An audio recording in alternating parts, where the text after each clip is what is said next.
हमारे साथ माहिर दिफा प्रवीण शाह साहब हैं, जो मंथन के प्लेटफॉर्म पे आज उन्होंने बड़ी रिक़्क़त अंगेज़ तकरीर की है। तो उन्हीं से कुछ सवालात हैं जिसका हम और हमारे नाज़रीन जवाब तलब करना चाह रहे हैं। जिस तरीक़े का माहौल फ़िलहाल दिफाई डिफेंस के हिसाब से मुनासिबत से बनाया जा रहा है, ख़ास तौर पर हालिया दिनों में ऑपरेशन सिंदूर हुआ। सिंदूर के मुतालिक वज़ीर आज़म नरेंद्र मोदी का एक स्टेटमेंट आया था सामने कि हमने जब हमारे जो पायलट्स हैं उनको हमने कहा था कि राडार में हम नहीं आएंगे, बादल हैं और हम बच के निकल जा सकते हैं। इस तरीक़े के बयान से जो आलमी सतह इंटरनेशनल लेवल पे जो है हमारा जो एक इमेज बनेगा, हिंदुस्तान का इमेज बनेगा, उसका क्या असर पड़ेगा? देखिए, जहाँ तक ऑपरेशन सिंदूर का ताल्लुक़ है, उसका क्या अंत हुआ है या क्या हुआ है उसका नतीजा, वो इस बात से आप लगा सकते हैं आइडिया कि आज जो पाकिस्तान है उसकी प्रोफाइल दुनिया में बढ़ गई है।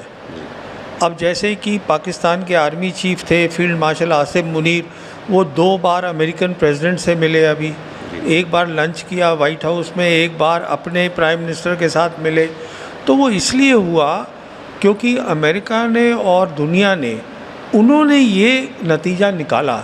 देखिए, एक वो होता है जो हम सोचते हैं हमारा नतीजा क्या है, और एक ये होता है कि बाहर के लोग क्या सोचते हैं। तो बाहर के लोगों की सोच ये है, जो मुझे समझ में आई है, कि पाकिस्तान ने ऑपरेशन सिंदूर में काफ़ी अच्छा काम किया, जिसके कारण वो उनको वहाँ पर बुलाया गया, मिल रही है उन्हें, उनका वो जो है एक प्रोफाइल बढ़ गई है पाकिस्तान की, तो वो इसी के कारण हुआ है। तो इसका मतलब ये है कि हमें शायद एक थोड़ा सा क्रिटिकल रिव्यू करना है कि हमने ये किया, क्या लेसन्स हमने सीखे, कुछ सीखा नहीं सीखा। तो वो मेरे ख्याल में शायद हो नहीं पा रहा है अभी। जी, ये ठीक है, वो सबक नहीं सीख पाए हैं, ठीक है, मगर इस तरीक़े के बेतुकी बयानबाजियों से जो और इमेज हमारी उसके ऊपर तो हमारी इमेज पे तो आलमी सतह पे असर पड़ेगा। देखिए, आप जो प्रधानमंत्री की बात कर रहे हैं, इसमें 2 बातें हैं। एक तो मैं प्रधानमंत्री ये सब्जेक्ट जानते नहीं हैं और देश के प्रधानमंत्री हैं, तो मैं उन पर कमेंट नहीं करना चाहूँगा। दूसरी बात ये है, जो आप बोल रहे हैं ये क्लाउड्स की, वो पहले हुआ था, वो अभी की बात नहीं है, वो 2019 की बात है जब वो अटैक हुआ था अलग। जी, पठानकोट। हाँ, जी, वो अलग एक चीज़ है अभी। हाँ, वो एक अलग चीज़ है, ये अभी ऑपरेशन सिंदूर है। जी। तो अब देखिए, जो प्रधानमंत्री तो कोई डिफेंस के एक्सपर्ट है नहीं, तो जो डिफेंस वाले बताएंगे वो वही सुनेंगे। तो सवाल ये है कि क्या डिफेंस वालों ने प्रधानमंत्री को ये बताया, तो अब मुझे मालूम नहीं है जी। तो इसमें मैं क्या बता सकता हूँ। दूसरी चीज़ ये है कि जिस तरीके से एक ट्वीट मैंने आज ही कल पढ़ा मैंने, डोनाल्ड ट्रंप का जो ट्वीट है, 8 जो जहाज़ हैं हमारे वो मार गिराए पाकिस्तान ने, मगर इस पर कभी भी कोई बात किसी प्लेटफॉर्म पर नहीं आई और न ये बात हमारे सामने भी आई है। देखिए, ये मुझे 8 का तो मालूम नहीं है, पर जो पाकिस्तान के प्रधानमंत्री हैं उन्होंने यूएन में ये बोला है कि हमने 7 गिराए थे जी, पर हमारी तरफ से उसका कोई रिएक्शन आया नहीं है जी।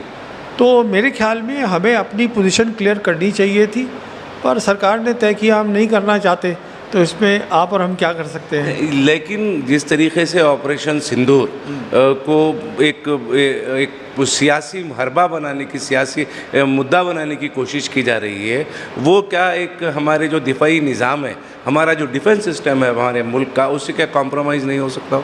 नहीं, देखिए, ये हमारा डिफेंस सिस्टम तय करेगा, है ना। इस पर ये मैं शायद कमेंट नहीं करना चाहूँगा कि क्या है, बट ये है कि एक बहुत ऐसा ऑपरेशन था ऑपरेशन सिंदूर, जिसमें बहुत सारे हमें सबक सीखने हैं।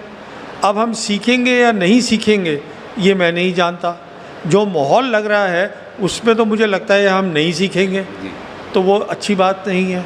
देखिए, पहलगाम में जो वाक़या हुआ, दहशतगर्द हमला जो पहलगाम में हुआ, वो उसमें भी तो हमारा कहीं ना कहीं सिक्योरिटी लैप्स है, वो उसमें कोताही हुई है हमसे। नहीं, वो तो खैर अभी सभी लोग बोल रहे हैं, इसमें तो सभी जो बोल रहे हैं कि पहलगाम में हुआ तो ये हो, इसके कारण हुआ।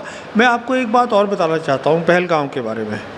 वो ये है कि देखिए, सरकार ने ये बताया था सब लोगों को कि अब वहाँ सिचुएशन नॉर्मल हो गई है कश्मीर में, और 2.5 करोड़ से 3 करोड़ विज़िटर्स जा रहे थे, ये सरकार के ही फिगर्स हैं। अब आप मुझे बताइए, अगर 2.5 करोड़ लोग जाएंगे बाहर से और हमारे टेलीविज़न चैनल कहेंगे कि हाँ सब कुछ ठीक हो गया है, अब वो 2.5 करोड़ कहीं ना कहीं अगर सिचुएशन ठीक नहीं है तो अगर पहलगाम नहीं होता, हो सकता है कहीं और कुछ हो जाता। जी। कहने का मतलब ये है कि एक जिम्मेदारी है टेलीविज़न चैनल्स की, मेन लाइन चैनल की, जो वो नहीं निभा रहे हैं।